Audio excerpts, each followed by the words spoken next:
Hello and welcome to this June 17th, 2020 edition of Let's Do Lunch, a devotional ministry of First United Methodist Church in West Monroe, Louisiana. Thank you for taking time to join us. I am Reverend Lamar Oliver, pastor of First United Methodist Church. Our hope and prayer is these brief few minutes of coming up for air, no matter your location or your circumstance, will bless you and renew your spirit. I'll never forget that day as long as I live. If memory serves me right, it was the summer of 1989. The setting, Three Rivers Stadium in Pittsburgh. We had some good seats down in the lower level, not far from the Pirates' dugout. Whenever I go to a baseball game, I like to get there early and check out BP and just soak in the atmosphere. Especially in the summer, I love live action baseball, which is why I am slightly perturbed by the tire fire that is the relationship between Major League Baseball and the Players Union these days. I think I got that love of live action baseball during those days in my childhood. One day in particular, I happened to be close enough to ask the Pirates' first baseman, Sid Bream, for an autograph. As I remember it, he looked up at the scoreboard and told me it was too late. They weren't allowed to sign autographs this close to game time. I'm not doubting the rule he cited, but I still remember the disappointment. I was just a kid wanting an autograph. That's it. I thought of that story again recently as I was reading accounts of Jesus with the crowd and how in more than one place we see people simply wanting to touch him. They didn't want much, simply the chance to touch him.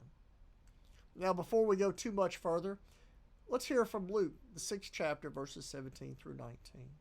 He came down with them and stood on a level place, with a great crowd of his disciples and a great multitude of people from all Judea, Jerusalem, and the coast of Tyre and Sidon. They had come to hear him and to be healed of their diseases, and those who were troubled with unclean spirits were cured.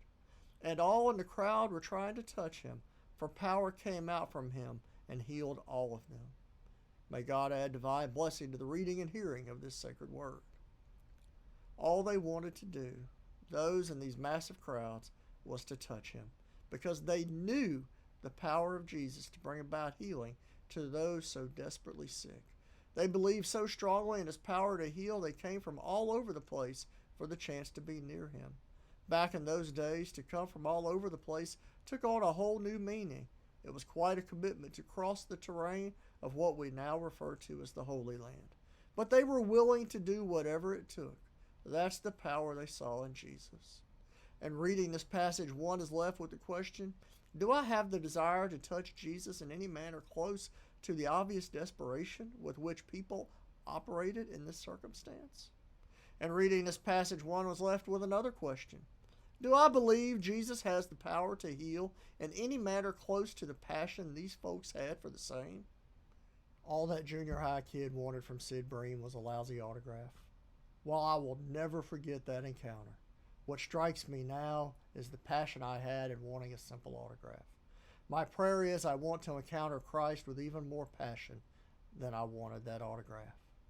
I wonder, friends, what our lives, our families, our community, nation, and world would look like if we had the passion and zeal for the grace of God, the love of Jesus, and the power of the Holy Spirit that Major League Baseball and the Players Union have used to make their relationship a tire fire and further destroy a great game. All they wanted to do was touch Jesus. That's how much they believed in his power. May we approach Jesus with a comparable level of desire and belief. And now, dear friends, may the good Lord bless you and keep you. May the good Lord make his face to shine upon you and be gracious to you. May the good Lord lift his countenance upon you and give you peace. Now, before we go, please take a moment to like this video and share it with whatever network you're looking at, and visit fumcwm.live, where you can subscribe to our YouTube feed and not miss any of our content. Go in peace.